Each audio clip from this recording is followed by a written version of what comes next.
안녕하세요, 왕금대지입니다. 안녕하십니까, 임장머신입니다. 오늘도 이제 임장을 하러 왔는데 더울 줄 알았는데 생각보다 오늘 딱 좋아, 날씨가. 아침에 약간 빗방울이 떨어졌는데 지금 약간 비가 그쳤어요. 그래서 더 비 오기 전에 이제 빨리 임장을 해보도록 하겠습니다. 오늘은 강동구에 왔어요. 강동구 중에서도 이제 성내동을 둘러볼 건데 현대백화점 앞에 여기부터 한번 쭉 걸어가는 코스로 해서 한번 임장을 해보도록 하겠습니다. 오늘 이제 임장머신이 가지고 온 오늘의 임장 컨텐츠는 그동안 근생 쪽 위주로만 꼬마 빌딩만 많이 투자를 했는데 주택을 짓고 싶어 하는 분들의 수요가 은근 많은 것 같아요. 뭐 상가주택, 다가구나 주인세대 뭐 이런 것도 있기 때문에 그런 쪽으로 한번 임장을 다녀보려고 합니다. 사실 좀 근생이 지겨운 감도 있고 또 강남을 찍자고 했더니 대표님이 뭐라고 하셨잖아요. 뭐라 한 거 아니에요? 눈이 높아져가지고. 그렇죠. 근데 실제로 이제 저희 수강생 분들도 주택을 지을 만한 땅, 특히 이택지 같은 거 그런 걸 갖고 있다던가 대표님 코스를 밟아가려고 하시는 분들이 많잖아요. 그렇지. 저도 사실 그렇게 강의를 들었고 사실 이게 제 주전공이죠. 이 임장을 더 많이 다녔죠. 다중주택은 뭐 거의 탑이지 뭐. 그래서 오늘은 뭐 강남보다는 주택이 어울릴 만한 지역을 가야 되는데 너무 멀리 가면 우리 기름값이 요즘 비싸가지고. 사례를 다루려면 그냥 관악구 가면 되는데요. 사실 관악구 가면 오히려 더 재미가 없어요. 다 너무 그 업자들 스타일의 판박이 같은 건물이기도 하고 뭐 돌아다닐 것도 없습니다. 그냥 대충 사거리에 서가지고 건물 10개 찍고 오면 되긴 하거든요. 그렇죠. 근데 이제 시사점도 좀 명확하지가 않고 하다 보니까 일부러 오늘은 좀 강동구로 왔어요. 그 강동구로 온 이유는 강동구가 관악구랑 땅값이 비슷하거나 약간 싸기는 한데 건축물 자체가 그래도 관악구보다는 조금 퀄리티가 좋아요. 실제 이제 거주하려는 분들도 꽤 있어서 다가구 주택도 좀 있고 또는 임대 수익형으로 짓더라도 좀 오래 가지고 하려는 분들이 많다 보니까 상가 주택을 예쁘게 지어놓은 사례도 많고 그 와중에 매매도 좀 되는 편입니다. 기축 건물도. 일단 뭐 관악구랑 강동구의 이미지도 좀 다르죠. 관악구는 이제 전국구 원룸의 성지, 거의 원룸 탑이니까 거기는 정말 임대 수익을 위해서 좀 가성비 위주로 갔다라고 하면 이제 강동구는 사실 아파트를 투자하는 분들 입장에서도 사실 나쁘지 않은 지역이에요. 강남 3+1이라 그래서 범강남 지역으로도 볼 수도 있고. 그래도 강남 4구로 해주시는데 굳이 나누시네요. 내가 좀 송파구니까 월세 입자지만 3+1로. 네네네네. 진짜 찐 강남구 사는 사람이 보면 존나 웃겠다. 그렇죠. 여기를 또 정한 이유가 하나 더 있습니다. 오피스텔 월세 시세가 5평, 6평 원룸 기준으로 한 1000에 8, 90 정도 해요. 되게 비싼 지역이에요. 이쪽도 마찬가지로 전국적인 분위기를 봐서 전세 시세가 내려오긴 했는데 이면에 있는 다중주택 원룸도 월세를 65만 원, 70만 원까지도 받을 수 있는 지역이긴 하거든요. 전세 시세는 관악구랑 비슷한데 월세는 오히려 강동구가 높아요. 지금 짓는 분들은 조금 더 수익형 관점으로 봐야 되잖아요. 사실상 전세 세팅이 어려우니까 그런 관점에서도 조금 수익이 날 수 있는 지역이다.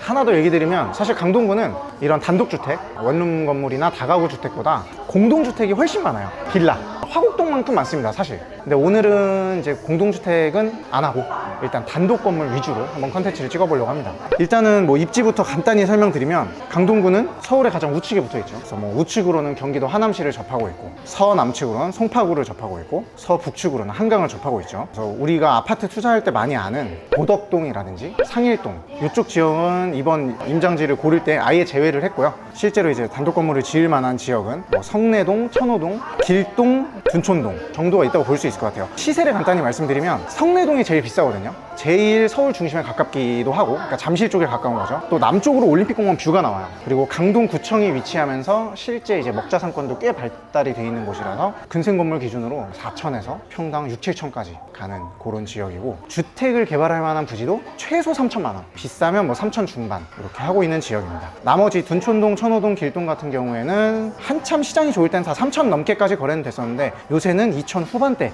정도 시세를 보시면 될 것 같아요. 저희는 오늘 이 중에 제일 메인 지역인 성내동을 보겠습니다. 성내동은 천호역이랑 강동역 5호선 라인을 북쪽으로 끼고 있고 암사부터 잠실까지 이어지는 8호선 라인을 서측으로 끼고 있어요. 5호선 라인을 끼고 있는 북측으로는 용도 지역이 일반 상업 지역이 접하고 있고, 그리고 나머지 대도로변은 3종 일반 주거 지역으로 되어 있고 그 안쪽에 이면은 전부 2종 일반 주거 지역이라고 보시면 돼요. 일단 여기까지 하고 한번 현장을 한번 보러 가시죠. 이거 그 브라운스톤 아니야? 이거? 맞는 것 같아요. 그치? 내가 처음에 7, 8년 전에 신혼집구 할 때 네. 브라운스톤도 한번 봤었거든요. 그때 돈이 없어가지고 좋은 데 보셨네요. 이제 처갓집이 요 근처여가지고 가까운 데 이제 알아보다가 찾아는 봤습니다. 와, 여기는 건물 하나 뒤로 딱 오니까 영락 없는 주택가가 또 존나 나왔습니다. 마음이 편해졌어. 여기가 이제 천호역 바로 앞에 있는 이제 브라운스톤인데 바로 여기 넘어오자마자 이제 빨간 다가구가 바로 보이죠. 빨간 다가구 바로 보이고 여기가 이제 유일한 준주거 지역이에요. 그래서 앞에 딱 건물 보면 관악구에서 서울대 입구역 앞에 준주거 지역에 있는 딱 그런 스타일의 오피스텔이라든가 원룸 건물이 딱 보이죠. 제가 처음에 3, 4년 전에 건물 짓기 시작할 때 이런 건물 한번 지어보는 게 꿈이었어. 한 7, 8층짜리 이런 준주거의 소형 필지에 그냥 원룸 건물 이런 거 한번 지어보자. 왜냐면 3, 4층짜리 다가구 다중만 지어보다 보니까 그거 뭐 일조권 때문에 힘들더라고. 이게 사실 주거형 건물에서는 개인이 접근할 만한 고수익 상품은 맞죠. 사실 근생보다 당장의 월세 수익이나 이런 건 더 안정적일 수도 있고 절대 금액도 조금 낮고. 뭐 방금 임장모 씨는 이것도 소규모라고 이제 얘기를 했는데 그러니까 저희가 근생만 보다 왔으니까 그치, 네. 그치. 저한테는 대규모입니다. 네. 그냥 평범한 직장인이 하기에는 이것도 쉽지 않죠. 그래서 이런 건 지어서 뭐 분양한다기보다 일반적으로 이게 공동주택이든 단독주택이든 간에 결국에 지어서 임대를 놓고 이제 운영하는 케이스가 많죠. 그래서 나중에는 여러분들이 이제 디벨롭을 하다가 자산이 좀 쌓이면은 강남 신사동 막 근생 이런 것도 좋긴 한데 이렇게 중형 사이즈의 원룸 건물을 하나 매입하거나 지어서 그냥 노후 대비를 해도 괜찮을 것 같아요. 이런 게 또 스터디하기에도 굉장히 좋아요. 일단 스타일은 얼핏 보기엔 다 비슷해요. 1층에 자주식 주차장 또는 기계식 주차장이 있고 위에는 이제 원룸으로 다 올라가 있는데 사실 이게 이제 디스코라든가 뭐 건축물 대장을 개별적으로 떼어보면 용도는 또 천차만별이다. 그 용도가 천차만별인 게 딱 이 두 개에서만 봐도 알 수 있는 게 여기만 봐도 물론 필지 사이즈는 이게 딱 봐도 커 보이긴 하거든요. 층수는 비슷한데 이게 조금 높죠. 근데 이거는 딱 봐도 기계식이 있잖아. 이건 기계식이 있는데 이건 딱 보면 기계식이 없어요. 벌써 주차 대수에서 차이가 나니까 건축물 재산 뜯어봐야 알겠지만 딱 봐도 뭔가 용도가 같아 보이진 않죠.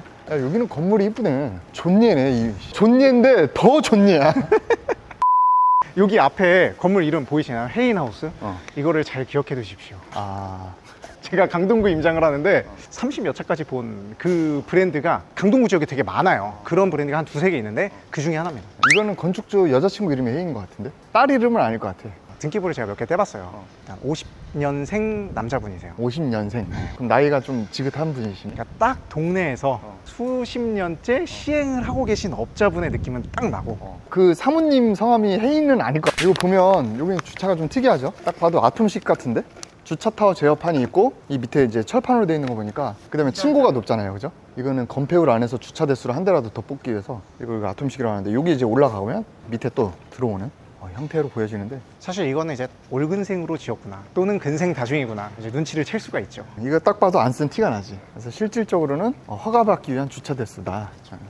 자, 요거는 와 대지가 38평밖에 안 되네. 40평도 안 돼요. 그리고 준주거입니다. 지상 1층부터 8층까지 연면적 135평 정도 추산하고 있고 이 부지를 16년 7월에 9억 5천 평당 2,500만 원에 매입하셨어요. 2016년이면 좀 예전이긴 한데 준주거 치곤 그래도 싸게 사신 것 같아요. 이거를 2016년에 매입하자마자 바로 신축을 하셔서 17년에 준공을 했고 그 당시 예상 공사비는 평당 500 잡으면 한 6억 8천 정도 되지 않았을까. 그 다음에 예상 부대비용 2.2억 하면 총 사업비는 18억 5천. 거기 이제 등기상 10억이 있으니까 대출이 내 돈은 8억 5천 가지고 했다. 그렇게 해서 2022년에 28억 1천만 원에 매각을 하셨어요. 6년 5개월간 세전 수익은 9억 5천. 이게 이제 매수자는 개인분이 실제 이제 수익형 부동산으로 매수를 하셨고 대출은 약 4억 정도만 끼고 매수를 하셨더라고요. 그러니까 이제 매수자는 28억을 대출 4억 끼고 나머지 이제 전세 보증금이 좀 있었겠죠.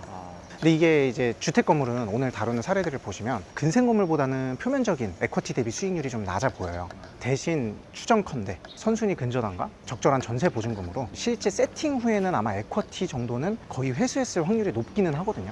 처음에. 그쵸. 준공 직후에. 그래서 좀 그런 거는 사실 추적이 명확히 안 돼가지고 그치. 네, 그런 경향이 있기 때문에 단순히 에쿼티 대비 수익률만 보면은 아쉬울 수는 있지만 그 투자금 회수는 빨랐을 수 있다. 정리하면 강남 근생은 내 돈 10억 넣고 플러스 또 10억을 얻어야겠다. 약간 차익형으로 많이 접근하는데 주택 요거 같은 경우에는 6년 5개월 동안 2배 뛰기를 한 거니까 연수익률로 치면 20%밖에 안 되는 거예요. 그죠? 근데 그렇게 따지지 않고 요거는 전세가 있기 때문에 짓자마자 전세든 월세든 세팅했을 때 내 돈 자체가 최소한으로 들어가게 세팅을 해서 일단은 투자금을 많이 넣지 않는 게 일단 첫 번째. 그 다음에 6년 5개월 뒤에 뭐 내가 2배를 얻어야겠다 이거보다 보유하는 동안에 임대 수익. 이제 나중에 매각했을 때도 어쨌든 손해는 아니죠. 여러 가지 관점으로 보면 좋을 것 같고 어쨌든 이런 주택 통건물도 매매는 되고 이렇게 근생과 같은 로직으로 신축해서 보유하다가 수익 낼 수 있다. 그걸 좀 보여드리고 싶어서 준비를 해봤습니다. 자, 이제 준주거 지역 봤으니까 더 저희에게 적합한 2종 일반 주거 지역으로 가보는 거예요. 깎아내리지 말자고. 그냥 일반인들에게 아, 그렇죠. 더 적합하고 더 많은 땅이 있는 일반 주거지역으로 한번 가보겠습니다.